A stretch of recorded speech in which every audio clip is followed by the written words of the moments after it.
स्वागत है जी आप सभी का अपना चैनल आयुष संग्रह ऑनलाइन क्लासेस में। कैसे हैं आप सभी लोग? उम्मीद करते हैं अच्छे, स्वस्थ और मस्त होंगे। तो आज हम लोग पढ़ने वाले हैं आपदा। आपदा पढ़ने वाले हैं, उसका ऑब्जेक्टिव क्वेश्चन है। ऑब्जेक्टिव क्वेश्चन करने वाले हैं। ऑब्जेक्टिव क्वेश्चन करने वाले हैं आज हम लोग।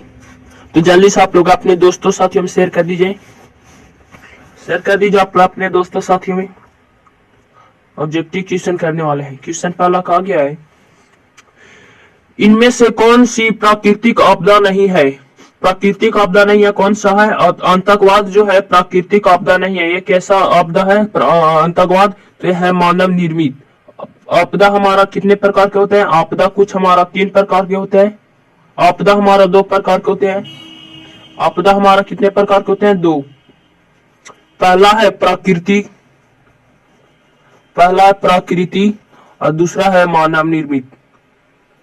मानव निर्मित, पहला प्राकृतिक और दूसरा है मानव निर्मित। तो हमारा जो आतंकवाद है वह कैसा है? तो हमारा मानव निर्मित है। अगला क्वेश्चन कहा गया है, सुनामी का प्रमुख कारण क्या है? सुनामी जो है कैसे आता है? तो भूकंप आने से। कहाँ भूकंप आता है? तो समुद्र में भूकंप आने से सुनामी आता है। अगला क्वेश्चन कहा गया है, इनमें कौन सा मानव जनित आपदा नहीं है? मानव जनित आपदा नहीं है। तो क्या होगा? मानव जनित आपदा कौन है? इनमें से सब के सब क्या है? मानव जनित आपदा है। कैसा है? मानव, मानव द्वारा है। तो इनमें से कोई नहीं। सही आंसर हो जाएगा ऑप्शन नंबर डी, इनमें से कोई नहीं। अगला क्वेश्चन कहा गया है, महाराष्ट्र में भूकंप आने का प्रमुख कारण क्या है? वहां पे क्या है जो अधिक वर्षा आया था? तो वहां था कोयला बांध का निर्माण। कोयला बांध का निर्माण था, वो क्या हुआ था? कोयला बांध निर्माण के कारण वहां पे आया था। अगला क्वेश्चन का गया, निम्नलिखित में कौन आपदा प्राकृतिक आपदा नहीं है? अहिंसा जो है प्राकृतिक आपदा नहीं है। कैसा आपदा है? तो मानव निर्मित आपदा है। अगला क्वेश्चन का गया, भूकंप किस प्रकार का आपदा है? भूकंप है जो प्राकृतिक आपदा है। कैसा आपदा है? प्राकृतिक आपदा है। अगला क्वेश्चन कहा गया, इनमें कम विनाशकारी आपदा कौन है? जो कम है वो कौन सा आपदा है जो कम विनाशकारी है? जिसका सही आंसर हो जाएगा भूस्खलन। भूस्खलन जो है कम विनाशकारी आपदा है। अगला क्वेश्चन कहा गया है, भूस्खलन कैसा आपदा है? तो होगा प्राकृतिक विनाशकारी नहीं है। अगला क्वेश्चन कहा गया, सुनामी किस भाषा का शब्द है? वो कहाँ का है? तो सुनामी जो है कहाँ का, किस भाषा का शब्द है? जिसका सही आंसर हो जाएगा जापानी। कहाँ के? जापानी का। सही आंसर हो जाएगा ऑप्शन नंबर सी, जापानी का। अगला क्वेश्चन कहा गया है, बिहार में भूकंप कब आया था? भूकंप जो आया था कब आया था? 1997 में बिहार में भूकंप आया था। 1997 में बिहार में भूकंप आया था। अगला क्वेश्चन कहा गया, कौन विस्तृत क्षेत्र का प्रभावित करने वाला आपदा है? विस्तृत यानी विस्तृत माने होता है अधिक, अधिक फैला हुआ है। कौन सा है? तो अधिक फैला हुआ है। वह कौन सा आपदा से है ग्रसित हो सकता है? तो ओजोन परत के क्षरण से। अगर ओजोन परत को बचाना है तो हमें ज्यादा से ज्यादा पेड़ पौधा लगाना होगा। अगला क्वेश्चन कहा गया है, बंगाल की खाड़ी में चक्रवात किन महीनों में भयानक होता है? किस महीना में आता है? तो हो सकता, या तो यहाँ पे हो सकता है अक्टूबर नवंबर में आ सकता है। किस में आता है? अक्टूबर नवंबर में। बंगाल के खाड़ी में चक्रवात कब आता है? यानी अगला क्वेश्चन कहा गया है, इनमें कौन क्षेत्र भूस्खलन से अधिक प्रभावित होता है? भूस्खलन जहां पे ज्यादा मात्रा में क्या होगा? पहाड़ होगा यानी पर्वत होगा, उसी को कहेंगे भूस्खलन।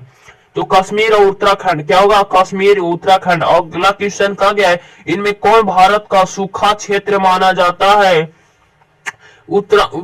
भारत का सूखा क्षेत्र किसको माना जाता है? तो इसका सही आंसर हो जाएगा ऑप्शन नंबर डी, इनमें से सभी को हमारा सूखा क्षेत्र माना जाता है। सभी को हमारा सूखा क्षेत्र माना जाता है। कर्नाटक का पठार जो है सूखा है, मध्य प्रदेश जो सूखा है, और राजस्थान भी है जो सूखा हुआ है। सही आंसर हो जाएगा ऑप्शन नंबर डी सभी।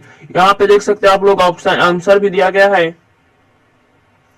जो अभी तक व्हाट्सएप ग्रुप में नहीं जुड़े हैं, व्हाट्सएप ग्रुप का लिंक डिस्क्रिप्शन में दे दिया गया है, वहां से आप जाकर ज्वाइन हो जाइए। और ज्वाइन होने के बाद यह इस सब का नोट्स वहीं पे मिलता है। अगला क्वेश्चन कहा गया है, भूकंप का मापन किसके द्वारा होता है? तो होता है रिएक्टर स्केल द्वारा। किसके द्वारा होता है? रिएक्टर स्केल द्वारा होता है। कौन मानव जनित आपदा है? मानव जनित आपदा जो है कौन है? इनमें से सभी है। महामारी भी आता है तो मानव के द्वारा आता है। अगला क्वेश्चन कहा गया भोपाल गैस का त्रिसदी किस प्रकार आपदा है? जो भोपाल में गैस त्रिसदी है जो किस प्रकार का आपदा है, इसका सही आंसर हो जाएगा कैसा है? तो हो जाएगा बी, यानी मानव जनित। जो गैस का है वो मानव जनित है। कैसा है? मानव जनित है। अगला क्वेश्चन कहा गया है सुनामी क्या है? सुनामी एक क्या है? ज्वालामुखी पहाड़ नहीं है, सूर्य का भस्म गिरने नहीं, विनाशकारी समुद्र की लहर है। सुनामी जो है विनाशकारी समुद्र का लहर है। अगला क्वेश्चन कहा गया है प्रकृति, रुक जाइए थोड़ा यहां से, प्राकृतिक आपदा किसे कहते हैं? जो धन कहा गया सूरज के ताप से अधिक प्राप्त होना नहीं, ये गलत है। धनी विशिष्ट होना नहीं। नदी का बांध टूटना प्राकृतिक आपदा किसे कहते हैं? व्यापक हानि पहुंचने वाला दुर्घटना है। अचानक से आ जाना जिसे बहुत ज्यादा मात्रा में हानि पहुंचना प्राकृतिक आपदा कहलाता है। क्या कहलाता है? प्राकृतिक आपदा कहलाता है। इसका सही आंसर हो जाएगा option number D. Option number D सही हो जाएगा।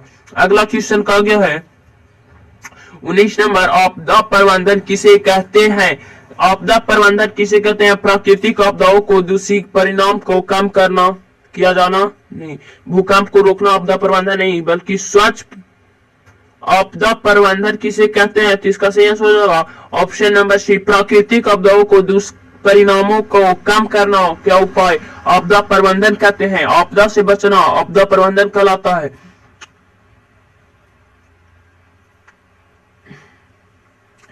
अगला क्वेश्चन कहा गया है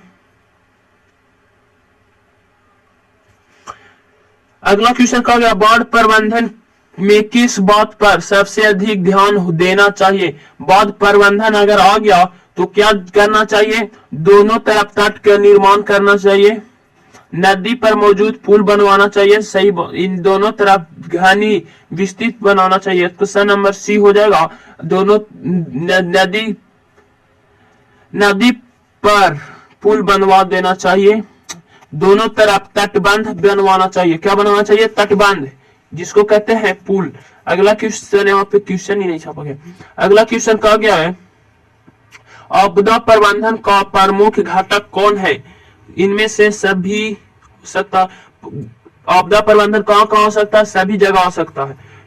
आगे कहा गया है सतलज नदी पर कृत्रिम जलाशय बनाया गया है। सतलज नदी पर कौन सा जलाशय बनाया गया है? तो इसका सही आंसर हो जाएगा ऑप्शन नंबर सी, गोविंद सागर। क्या बनाया गया है? गोविंद सागर जो बनाया गया। कहां पे बनाया गया? सतलज नदी पर बनाया गया है जलाशय।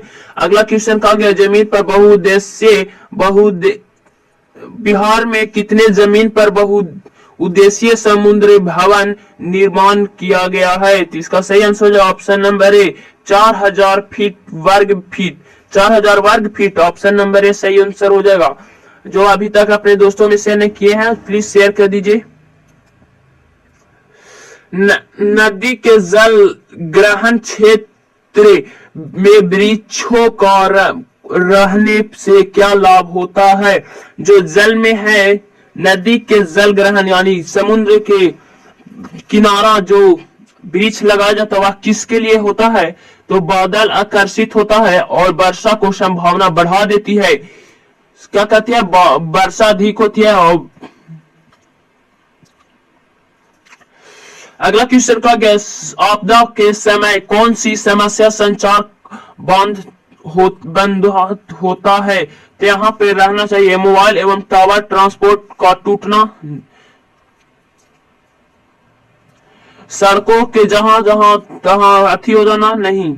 इसका सही आंसर जो ऑप्शन नंबर ए, मोबाइल का अगर टावर टूट जाएगा, अगर मोबाइल ही खराब हो जाएगा तो संचार के लिए यानी अपने स्वास्थ्य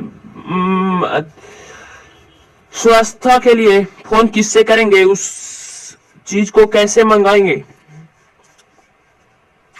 कहा गया अगला क्वेश्चन कृषि सूखा से बचने का सर्वोत्तम उपाय क्या है? शिक्षा का प्रसार, जल का सर्वांगीण विकास करना, सही, नदियों को मार्ग पर बदलकर सूखा क्षेत्र बना देना।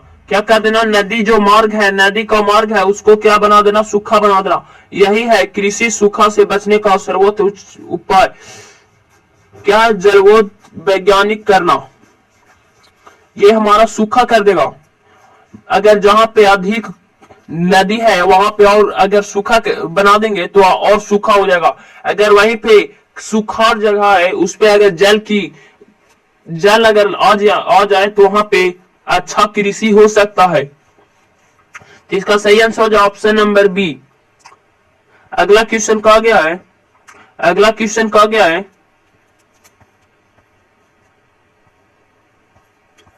हमारा क्वेश्चन समाप्त हुआ, हमारा क्वेश्चन समाप्त हुआ। बताइए आप लोगों का यह कितना सही हुआ, आप लोगों का यह प्रश्न में कितना सही हुआ बता सकते हो आप लोग।